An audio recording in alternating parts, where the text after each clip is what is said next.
ये कहानी है आपकी, हमारी और पृथ्वी पर लाइफ के एग्जिस्टेंस की। ये सच है कि जीवन के अस्तित्व को एक अरसा बीत चला है। आज हमें लाइफ कई रूप में देखने को मिलती हैं। एक ही जीव में कई प्रजातियां देखने को मिलती हैं।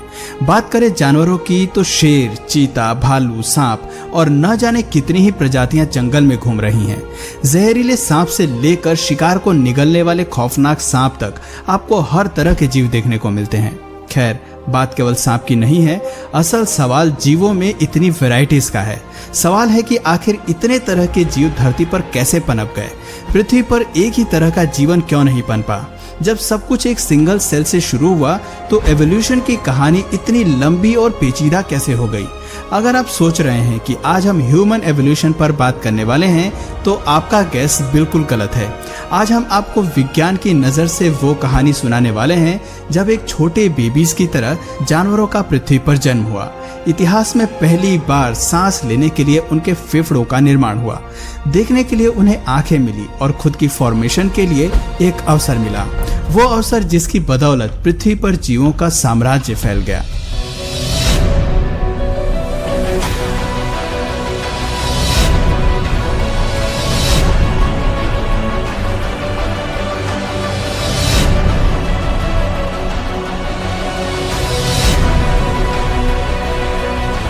चार बिलियन साल पहले ये है हमारी पृथ्वी, जिसकी सतह पर केवल खौलते लावा के सिवाय कुछ भी नहीं था।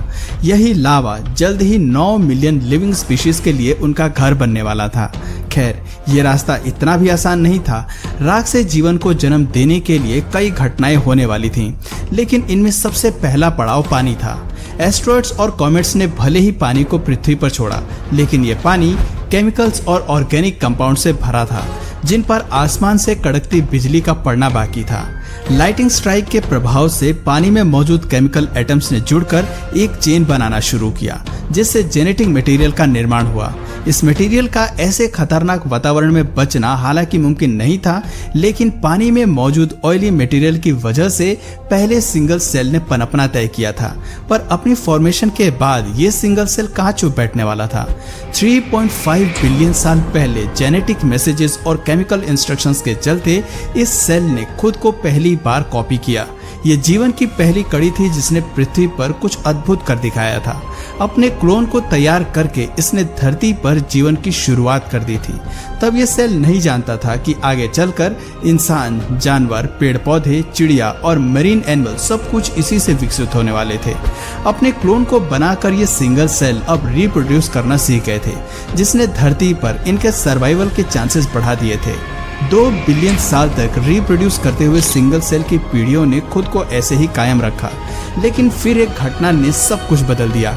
गलती से 2 सेल्स का आपस में टकराव एक बाहरी बदलाव लेकर आया, जिसके तहत 2 सेल्स आपस में मर्ज हो गए और इनके जीन्स भी आपस में जुड़ गए। दिलचस्प बात थी कि इस मर्ज सेल ने भी अपने आप को कॉपी किया और इससे उत्पन्न होने वाले बाकी सेल्स ने भी इस प्रक्रिया को जारी रखा, जिसकी वजह से आने वाले सेल्स में एक की बजाय 2 सेल्स थे। अब ये सेल्स रिप्रोड्यूस करते गए, अपने आप को कॉपी करते गए और म्यूटेट होते रहे। जैसे जैसे म्यूटेशंस बढ़ती रही, पुराने जीन्स डिलीट हुए और नई फॉर्मेशन हुई और नए सेल्स बने। सदियों तक होती इस प्रक्रिया में एक वक्त ऐसा आया जब सेल्स एक दूसरे से बहुत अलग हो गए और इनसे कई बिलियन प्रजातियों का विकास शुरू हुआ। पानी के अंदर चल रही इस फॉर्मेशन से वहां कई प्रजातियां पनपने लगी, लेकिन जो हमारे विकास के लिए जिम्मेदार रहे वो थे 3 इंच लंबे वाटर वर्म। पानी के अंदर क्या आप इस जीव को देख सकते हैं? दरअसल ये हम हैं। आज से लगभग 550 मिलियन साल पहले। ये वो समय था जब म्यूटेशंस के चलते मेल और फीमेल जेंडर का विकास हो चुका था। अब हमारा मकसद प्रजनन की प्रक्रिया से अपनी संख्या बढ़ाना था, ताकि ज्यादा से ज्यादा जीन्स को रिप्रोड्यूस कर सकें। इस दौर में अपने लिए साथी को ढूंढना बेहद मुश्किल था, क्योंकि मादा को पहचानने के लिए वाटर वर्म के पास ना तो आंखें थी और ना ही कोई दूसरा फीचर। ऐसे में समुद्र के काले अंधेरे में देखने की क्षमता का होना जरूरी था। हालांकि ये एक बड़ी बाधा थी, लेकिन इसको सुलझाना भी कुदरत को बहुत अच्छे से आता था। जल्द ही प्रकृति का सबसे अद्भुत और अनोखा आविष्कार दुनिया में आया। हम बात कर रहे हैं आंखों की, जिसने वाटर वर्म को पानी के अंदर अपने पार्टनर को देखने और ढूंढ निकालने की ताकत दी। इस आविष्कार के लिए सबसे पहले वाटर वर्म के कुछ स्किन सेल्स म्यूटेट हुए। अब ये जीव अंधेरे और उजाले में फर्क कर सकते थे, अपने लिए ज्यादा शिकार ढूंढ सकते थे और रिप्रोड्यूस करने के लिए अपने साथी का भी चयन कर सकते थे। इस तरह से वाटर वर्म ज्यादा समय के लिए जी सकते थे। लेकिन यही काफी नहीं था। वक्त के साथ साथ सेल्स में नई म्यूटेशन होने लगी, जिससे सभी जीवों में आंखों का विकास हुआ। आंखों के विकास के साथ ही पानी के नीचे जीव अब सब कुछ देख पाए। हैरानी की बात थी कि इन सब की शुरुआत केवल एक सिंगल सेल से शुरू हुई थी, लेकिन अब इसकी बदौलत एक मरीन वर्ल्ड का विकास हो गया था। लेकिन आसपास की दुनिया को समझना भी जरूरी था, इसलिए आंखों के पीछे मौजूद नर्व सेल्स ने आपस में इकट्ठा होना शुरू किया। शुरुआत में ये ऑर्गन बेहद छोटा था, लेकिन वक्त के साथ ये जीवों के शरीर का सबसे जरूरी और रहस्यमय हिस्सा बन गया। हम बात कर रहे हैं दिमाग की। जी हाँ दोस्तों, 521 मिलियन साल पहले जीवों में आंखों के बाद दिमाग का ही विकास हुआ। दुनिया में पहले दिमाग के विकास के साथ ही बहुत कुछ बदलने वाला था। आपको बता दें कि इस ऑर्गन का विकास तब हुआ था जब हम समुद्र में मछली के रूप में मौजूद थे, और ये मछली थी फुट लॉन्ग आर्मर्ड फिश। मछली में विकसित पहला दिमाग आसान फैसले लेने के लिए विकसित हुआ था। इस स्तर पर दिमाग आम जानकारी को प्रोसेस कर सकता था, लेकिन खुद को खतरों से बचाने के लिए रणनीति बनाने में सक्षम नहीं था। पानी में फुट लॉन्ग आर्मर्ड फिश को कई खतरों से बचकर रहने की जरूरत थी, वरना इसकी प्रजाति विलुप्त भी हो सकती थी। इसी खतरे से बचने के लिए 400 मिलियन साल पहले जेनेटिक चेंजेस की वजह से मछली की त्वचा पहले के मुकाबले सख्त होनी शुरू हो गई। खुद को खतरों से बचाने के लिए इन जीवों में दांत और जबड़ों का भी विकास शुरू हुआ, जिसका मतलब था कि अब ये मछली ज्यादा भोजन खा सकती थी, अपने लिए शिकार कर सकती थी। एक मजबूत शरीर के साथ 375 मिलियन साल पहले मछली में कई फीचर्स विकसित हो गए थे, जिसकी वजह से अब ये आराम से किसी भी शिकार को पकड़ सकती थी। लेकिन समस्या ये थी कि पानी के नीचे मौजूद ऑक्सीजन इसके लिए काफी नहीं था।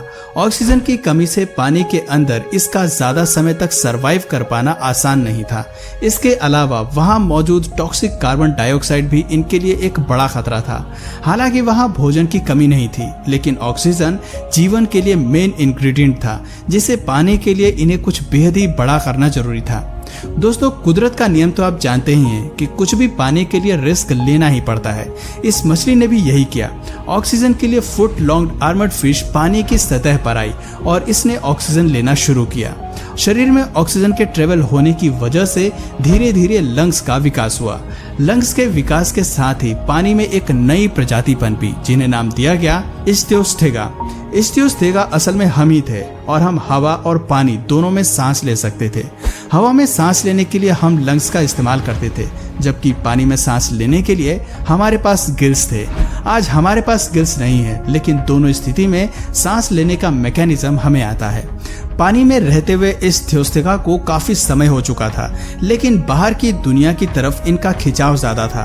365 मिलियन साल पहले वो समय भी आया जब हमने अपना सर पानी से बाहर निकाला और हमारे सामने मौजूद जमीन की तरफ बढ़ने लगे।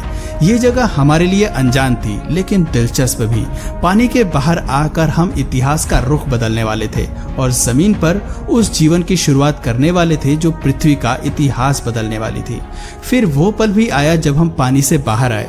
इस्थियोस्थेगा ही वो पहले जीव थे जिन्होंने बाहर की दुनिया में आकर सब कुछ बदल दिया। लेकिन ये इतना आसान नहीं था। जमीन पर आने की कीमत भी इन्हें चुकानी थी। इनकी नर्म त्वचा सूरज की रोशनी झेलने के लिए नहीं बनी थी, इसलिए जमीन पर इनका विलुप्त होना पक्का था। लेकिन कुदरत इन्हें आसानी से खत्म होने देना नहीं चाहती थी। फिर वो दौर भी आया जब इन जीवों ने धीरे धीरे इस वातावरण में एडॉप्ट करना सीखा। सूरज की रोशनी से बचने के लिए धीरे धीरे इनकी त्वचा सख्त होती चली गई। 340 मिलियन साल पहले हम इस्थियोस्थेगा से कैसिनेरिया में तब्दील हो गए। इसके साथ ही हमें मोटी चमड़ी और पंजों का निर्माण हुआ ताकि हम जमीन की सख्त सतह पर चलने के काबिल हो सकें। धीरे धीरे हमने अपने आप को जमीन के हिसाब से ढाला, लेकिन तपती धूप में अंडों का बचना मुश्किल था। प्रजनन के लिए इस्तेमाल होने वाली पुरानी प्रक्रिया जमीन पर किसी काम की नहीं थी। ऐसे में यहाँ कैसिनेरिया ने प्रजनन की एक नई प्रक्रिया को चुना जो आज भी कायम है। आज भी सभी जीव इस प्रक्रिया से ही रिप्रोड्यूस करते हैं, जिसे हम सेक्स कहते हैं। यहीं से जीवों में सेक्स की प्रक्रिया शुरू हुई। इस प्रक्रिया की जरूरत इसलिए पड़ी ताकि बच्चे एक हार्ड शेल्स के अंदर पैदा हो सकें। ये एवोल्यूशन का एक ऐसा मास्टरपीस था जिसकी वजह से जमीन पर जीवन एक नए सिरे से शुरू हुआ। धरती पर रेप्टाइल्स वो पहले जीव थे जिन्होंने अंडे देने शुरू किए। अंडे देने की वजह से हमें नए बेबीज में जेनेटिक वैरायटी देखने को मिली। इस वैरायटी ने हमारी प्रजाति को मरने नहीं दिया। आपको बता दें कि कैसिनेरिया वो पहले जीव थे जो पूरी तरह से जमीनी सतह पर रहने के लिए एडॉप्ट हुए और इनके बच्चे भी ऐसे वातावरण में आसानी से एडॉप्ट हो गए। ये जीव पृथ्वी के खुले वातावरण में सांस ले सकते थे, चल सकते थे और खुद के वजन को भी संभाल सकते थे। लेकिन एवोल्यूशन की कहानी केवल यहीं तक सीमित नहीं थी। अभी इसके साथ बहुत कुछ होना बाकी था। ये समय रुकने का नहीं था, बल्कि एक ऐसे लाइफ को फॉर्म करने का था जो आगे चलकर पूरे अर्थ को डोमिनेट करने वाला था। ये सब कैसे होने वाला था? आखिर अब कौन से ऑर्गन्स डेवलप होने वाले थे? और एवोल्यूशन की होड़ में अब कौन से जानवरों का एवोल्यूशन होना बाकी था? अगर मैं ये सब इसी वीडियो में बताने लगा तो ये वीडियो बहुत लंबी हो जाएगी। अगर आप कहेंगे तो मैं इसका पार्ट 2 भी जरूर बना दूंगा।